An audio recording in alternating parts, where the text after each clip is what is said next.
अगली बड़ी खबर यूपी से। यूपी के कन्नौज से बहुत बड़ी खबर आ रही है। रेप की कोशिश में नेता नवाब सिंह गिरफ्तार कर लिया गया है। नौकरी के देने के लिए बुलाया और रेप की कोशिश की। पीड़ित ने यूपी के 112 हेल्पलाइन पर फोन कर पुलिस को इसकी सूचना दी। छेड़छाड़ की धाराओं में पुलिस ने मुकदमा दर्ज किया है। आरोपी को घर से गिरफ्तार कर साथ ले गई है पुलिस, ये कहा जा रहा है। और ये भी खबर आ रही है कि सांसद डिंपल यादव का प्रतिनिधि रह चुका है नवाब सिंह और अब छेड़खानी और रेप की कोशिश के मामले में इसे गिरफ्तार कर लिया गया है। एसपी नेता नवाब सिंह गिरफ्तार कर लिया गया है। तस्वीरें आप देख रहे हैं। एक तरफ नाबालिग से कुकर्म की कोशिश की तस्वीरें उस समय की जब पुलिस रेड डालने के लिए पहुंची। 112 पर कॉल आने के बाद पुलिस एक्टिव हुई, फौरन लोकेशन पर पहुंची और लोकेशन पर पहुंची तो वहां पर नवाब सिंह पाया गया और उसके बाद एसपी नेता नवाब सिंह को गिरफ्तार कर लिया गया है। पुलिस ने कार्रवाई करते हुए छेड़छाड़ की धाराओं में मुकदमा दर्ज किया और उसके बाद उसकी गिरफ्तारी कर ली गई है।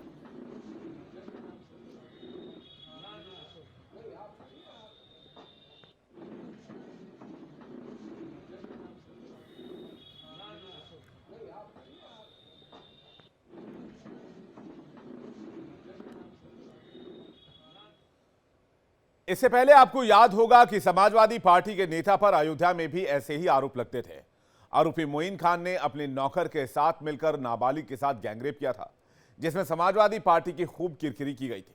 और अब एक बार फिर से कन्नौज में सपा नेता नवाब सिंह के पर रेप की कोशिश के आरोप लगे हैं। इस दौरान कन्नौज में समाजवादी पार्टी के नेता नवाब सिंह यादव को गिरफ्तार कर लिया गया। आपको बता दें कि नवाब सिंह अखिलेश यादव के पुराने साथी हैं और उनके करीबी नेताओं में से एक रहे हैं। इतना ही नहीं, नवाब अखिलेश यादव की पत्नी डिंपल यादव के प्रतिनिधि रह चुके हैं। तो पहले मोईद खान गिरफ्तार हुआ और अब नवाब सिंह गिरफ्तार कर लिया गया है।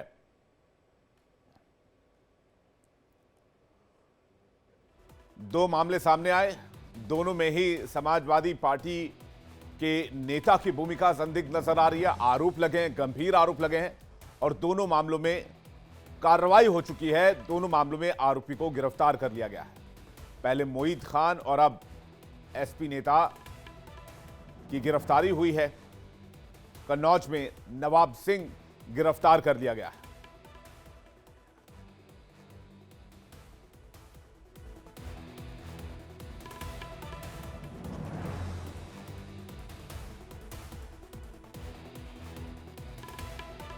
तो बड़ी खबर आपको बता रहे हैं, कन्नौज से एसपी नेता की गिरफ्तारी हुई है। अयोध्या के मामले में भी एसपी नेता की गिरफ्तारी हुई। पहले मोईद खान गिरफ्तार हुआ, उसके बाद नवाब सिंह गिरफ्तार किया गया है और समाजवादी पार्टी के नेताओं पर गंभीर आरोप लगे हैं दोनों मामलों में। मोईद खान की गिरफ्तारी भी गैंगरेप के आरोप के ऊपर हुई और अब नवाब सिंह की गिरफ्तारी भी छेड़खानी, नाबालिग से छेड़खानी और रेप की कोशिश करने के आरोप में हुई। कन्नौज का बड़ा नेता माना जाता है नवाब सिंह और कहा जाता है कन्नौज में जो समाजवादी पार्टी के नेता हैं उनके भी काफी करीबी रहा है नवाब सिंह। और वही नवाब सिंह समाजवादी पार्टी का नेता अब गिरफ्तार किया गया। कहा जा रहा है नौकरी देने के बहाने पीड़िता को बुलाया और पीड़िता को बुलाने के बाद फिर छेड़खानी और रेप की कोशिश को अंजाम देने की कोशिश कर रहा था, जिसके बाद पीड़िता ने 112 नंबर डायल किया था पुलिस हेल्पलाइन पर। फौरन पुलिस पहुंची और नवाब सिंह को गिरफ्तार कर लिया गया उसके ऑफिस से। तस्वीरें आप देख सकते हैं जब नवाब सिंह गिरफ्तार हुआ।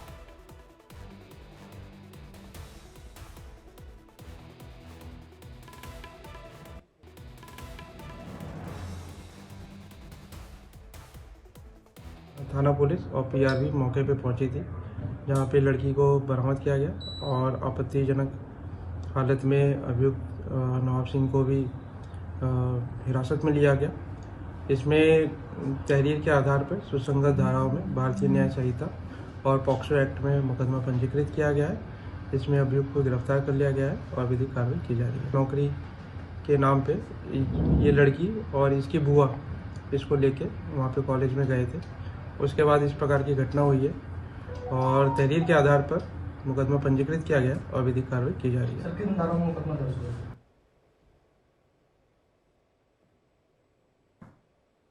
तो पुलिस कह रही है इस मामले में जांच की जा रही है, मामले का संज्ञान लिया गया है और मामले में आगे की तफ्तीश शुरू कर दी गई है और इस मामले में जो भी उचित कार्रवाई होगी, जो भी दंडात्मक कार्रवाई होगी, कानूनी कार्रवाई होगी, पुलिस उस आरोपी को उसके अंजाम तक जरूर पहुंचाएगी। पुलिस ने कार्रवाई शुरू कर दी है और उसके बाद तस्वीरें आप देख सकते हैं, कन्नौज की तस्वीर आप देख रहे हैं जहां पर नवाब सिंह को उसके दफ्तर से गिरफ्तार किया गया। वहां भारी संख्या में कहा जा रहा है दूसरे लोग भी मौजूद थे जब ये गिरफ्तारी हुई और नवाब सिंह समाजवादी पार्टी के बड़े नेताओं का करीबी रहा है।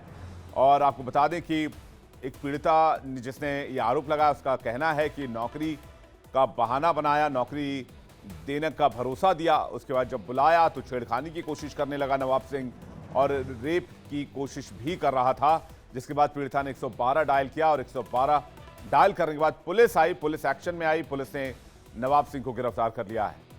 दो समाजवादी पार्टी के नेता नवाब सिंह और मोईद खान महिलाओं से छेड़खानी और रेप के आरोप के मामले में जेल की सलाखों के पीछे पहुंच चुके हैं, जिनके खिलाफ कानूनी कार्रवाई की जा रही है। पहले मोईद खान को गिरफ्तार किया गया और उसके बाद अब नवाब सिंह को गिरफ्तार कर लिया गया है।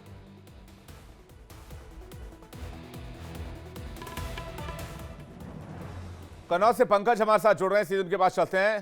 पंकज, जरा नवाब सिंह के बारे में बताइए, कौन है ये शख्स और ये पूरा मामला क्या है? जी बिल्कुल, देखिए नवाब सिंह यादव जो है यहाँ पर छात्र राजनीति से जुड़े हुए, इन्होंने जो कैरियर की शुरुआत की राजनीति में, तो यहाँ पर पीएसएम डिग्री कॉलेज के एक छात्र थे, जहां से इन्होंने शुरुआत की है छात्र राजनीति से। और उसके बाद इनका जो समाजवादी पार्टी से जुड़ाव हुआ, तो ये लगातार जो है सबसे पहले चुनाव जब अखिलेश यादव ने यहाँ पर लड़ा, उसके बाद जो है डिंपल यादव ने चुनाव लड़ा, तो ये करीब 2014 और 19 के जो 2012 से 19 के बीच में जो चुनाव था, उसमें ये जो है डिंपल यादव के सांसद प्रतिनिधि कहे जाते थे यहाँ कन्नौज में। तो काफी इनका अच्छा रुतबा था, काफी इनकी पहुंच थी और अखिलेश यादव के बहुत करीबी उस समय थे ये।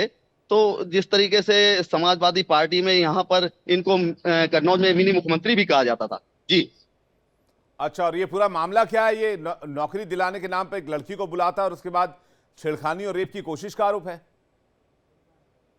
जी बिल्कुल, जिस तरीके से इन पर आरोप लगाया है, तो करीब रात का समय था, ये बताया जा रहा है कि 1:30 बजे रात में पुलिस के पास फोन आया है और पीआरबी जो है मौके पे पहुंची थी और पीआरबी ने जो कार्रवाई की है, जिस तरीके से ये आपत्तिजनक स्थिति में पाए गए हैं, तो उससे साफ जाहिर होता है कि कहीं ना कहीं मामला जो है वो इस तरीके की पुष्टि करता है। और जब पुलिस ने पूरा वेरीफाई कर लिया, उसके बाद इनके खिलाफ पीड़िता की तहरीर पर मुकदमा दर्ज किया गया है और उसके बाद इनको मेडिकल के लिए भी भेजा गया है। अब आगे की जो कार्रवाई है, विधिक कार्रवाई में पुलिस जुटी हुई है और ये आगे क्या किस तरीके की कार्रवाई की जा रही है, ये पुलिस का कहना है कि वो पूरी जानकारी देती रहेगी। जी ठीक है पंकज, आपके पास वापस लौटेंगे। अनूप श्रीवास्तव इस वक्त लखनऊ से हमारे साथ जुड़ रहे हैं। अनूप, मामला बहुत गंभीर है, समाजवादी पार्टी के नेताओं का क्या कहना है? कोई बातचीत हो पाई क्या आपकी इस बारे में? देखिए विवेक, इस केस के 3 पहलू हैं। पहला पहलू यह है कि एक माइनर के साथ जो है सेक्सुअल हैरेसमेंट हुआ है और दूसरा इंपॉर्टेंट पॉइंट है कि इसमें जिसका नाम आया है, जो आरोपी है, वो समाजवादी पार्टी से जुड़ा हुआ है और समाजवादी पार्टी के शीर्ष नेतृत्व से जुड़ा हुआ है। और तीसरा, मेडिकल जांच के लिए दोनों को भेजा गया है। लड़की जो नाबालिग है उसको भी और साथ ही साथ नवाब सिंह को भी मेडिकल जांच के लिए भेजा गया है। तो मेडिकल जांच के उपरांत ये कंफर्म हो पाएगा कि पीड़िता के साथ अटेम्प्ट टू रेप हुआ है या ऑलरेडी उसके साथ रेप हो चुका था जब पुलिस उसको वहां पर गिरफ्तार करने पहुंची थी। अब आते हैं दूसरे पहलू पर, जहां पर इसका कनेक्शन जो है डिंपल यादव जी के साथ और अखिलेश यादव जी के साथ होने की बात हो रही है। तो मैं थोड़ा सा इसमें अपडेट ये करना चाहूंगा कि 2012 और 2014 के चुनाव में जो उपचुनाव हुआ था, 2012 में और 2014 में जब चुनाव हुआ था, सुब्रत पाठक बीजेपी से जीते थे, तो ये वहां पर सांसद प्रतिनिधि था। हर इलाके में जो सांसद होता है अपना एक रिप्रेजेंटेटिव रखता है, बताया जाता है कि ये नवाब सिंह उनका रिप्रेजेंटेटिव था। लेकिन 2014 में जब हार हुई वहां पर डिंपल यादव की, उसके बाद से इसको समाजवादी पार्टी से जो मेरी बातचीत हुई समाजवादी पार्टी के दफ्तर में, उनका यह कहना है कि इसको निष्कासित कर दिया गया था। बावजूद उसके निष्कासन के बाद भी ये इसने अपने को समाजवादी पार्टी का कार्यकर्ता बताए रखा और लगातार जो है समाजवादी पार्टी के नाम पर वहां पर काम करता रहा। जैसा कि हमारा रिपोर्टर कन्नौज के बता रहे थे पंकज श्रीवास्तव की, वहां पर इनका एक स्कूल भी है और एक कॉलेज भी है। चौधरी चंदन सिंह के नाम से ये कॉलेज चलाते हैं और उस कॉलेज में या फिर उस स्कूल में जो इनका स्कूल है उसमें नौकरी देने के नाम पर इन्होंने इस लड़की को अपनी बुआ के साथ बुलाया था और वहां पर यह घटना घटी है। बाद में जब इनकी बुआ ने पुलिस को फोन किया, इनकी बुआ का कहना है कि वो रात में जब वो बाथरूम गई 5 मिनट के लिए तो उस दौरान जो है ये घटना हुई। उसमें लड़की को जो है लड़की के साथ अभद्रता या उसे सेक्सुअली हरेस करने की कोशिश की गई और जब बाहर आई उन्होंने देखा तो उन्होंने 112 पीआरबी को फोन किया। पीआरबी वहां पर पहुंची। उसके लाइव विजुअल भी हमारा चैनल दिखा रहा है कि किस तरह से इनको अरेस्ट किया गया और जब अरेस्ट किया गया तो उस वक्त ये किस पोजीशन में थे। तो ये एक अब जांच का विषय है, जैसा कि कन्नौज के एसपी अभी बता रहे थे। और तमाम धाराएं बीएनएस की जो है भारतीय न्याय संहिता की जो धाराएं हैं इनकी ऊपर सुसंगत धाराओं के अंतर्गत मुकदमा दर्ज हो चुका है। साथ ही साथ इन पर पॉक्सो एक्ट भी लगाया गया है। मेडिकल रिपोर्ट का इंतजार है और उसके बाद जो है जो कानूनी कार्रवाई है इनके खिलाफ कठोर से कठोर वो की जाएगी। अनूप, एक बात ये बताइए, बीजेपी के लिए तो बड़ा मुद्दा है और महिला सुरक्षा को लेकर बीजेपी हमेशा समाजवादी पार्टी पर सवाल उठाती रही है, चाहे वो समाजवादी पार्टी का यूपी में रिजीम रहा हो या बाद में समाजवादी पार्टी के कुछ नेताओं की बातें या बयान रहे हो। खुद इससे पहले भी कई ऐसे नेताओं के बयान आए। तो ये इस मुद्दे पर भी बीजेपी समाजवादी पार्टी को घेरेगी?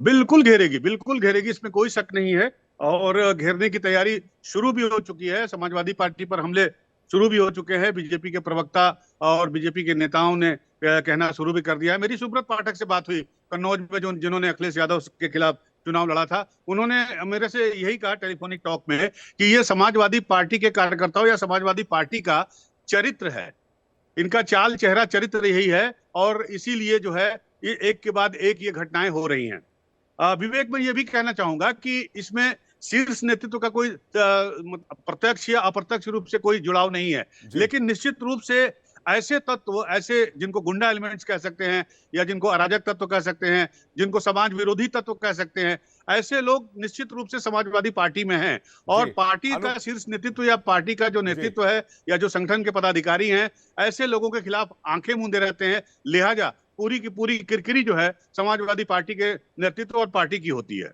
और बीजेपी को उसका फायदा मिलता है। अनुभव, तो बुलडोजर एक्शन की बात भी करी जाएगी?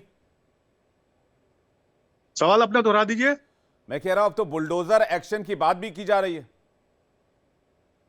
देखिए, एक्शन तो निश्चित रूप से होगा। जीरो टॉलरेंस की सरकार है उत्तर प्रदेश में, योगी गवर्नमेंट की सरकार है। योगी जी अभी थोड़ी देर पहले दिल्ली गए हैं, लेकिन बाकायदा नसीहत देकर गए हैं। तो निश्चित रूप से जो कानूनी एक्शन है और बाबा का जो एक्शन होता है इन सब मामलों में वो निश्चित रूप से हो जाएगा। अब मुझे तो ये भी लगता है कि उनका घर, उनका कॉलेज, उनका स्कूल सही जमीन पर बना है कि नहीं बना है, क्या उन्होंने कब्जा करके बनाया है, इस बात की भी जांच होगी। जैसा कि मोहित खान के साथ हुआ अयोध्या में, अब ये कन्नौज में भी होगी। और निश्चित रूप से अगर वो अवैध जमीन पर बनी होगी, कब्जा करके बनाई गई होगी, अवैध निर्माण होगा, तो बाबा का बुलडोजर निश्चित रूप से उस पर गिरेगा। बिल्कुल अनूप, यही सवाल पंकज से ले लेते हैं और जानते हैं पंकज क्या इस बारे में सोच रहे हैं या फिर उनको क्या इंफॉर्मेशन है। पंकज, बुलडोजर एक्शन की बात की जा रही है क्या? क्योंकि उनके स्कूल भी है, उनके कॉलेजेस भी हैं और जब इतने बड़े नेता हैं तो फिर ऐसा तो हो नहीं सकता कि सब कुछ 100% सही ही हो। जी बिल्कुल, देखिए जिस तरीके से अभी जांच का विषय चल रहा है और पुलिस भी जांच में लगी हुई है, तो निश्चित तौर पे कुछ ना कुछ आगे कोई बड़ी कार्रवाई की जाएगी। और अगर ये कार्रवाई की जाती है तो इनकी जितनी भी संपत्ति है उसकी भी जांच की जाएगी। और जहां तक बुलडोजर का सवाल है तो जितनी भी इनकी जमीन है और कब्जा किए हुए जमीन है वो भी देखी जाएगी कि कहां से किस जगह पे इनका जो है आधिपत्य रहा है और जो जमीन है वो इनके नाम है या किसके नाम है। तो इस तरीके से पूरी छानबीन की जाएगी और जिला प्रशासन इस पर भी नजर बनाए हुए है। तो अभी जो है फिलहाल जो कार्रवाई की जा रही है वो पुलिस कार्रवाई कर रही है और पुलिस जो है वो बिल्कुल, मेडिकल के पुलिस लिए अब इस भेजा मामले है। की जांच उसके में बाद लग गई है। क्या है, नहीं है, कितनी अवैध संपत्ति है, क्या नहीं है, कौन सी संपत्ति वैध है, सब कुछ मुझे लगता है अब जांच के दायरे में होगा। पंकज, बहुत बहुत शुक्रिया, और अनूप आपका भी बहुत बहुत धन्यवाद हम तक सारी जानकारी पहुंचाने के लिए और दर्शकों तक भी इन तमाम जानकारी को उपलब्ध करवाने के लिए। वक्त एक छोटे से ब्रेक का है। इंडिया डेली पर खबरें जारी हैं।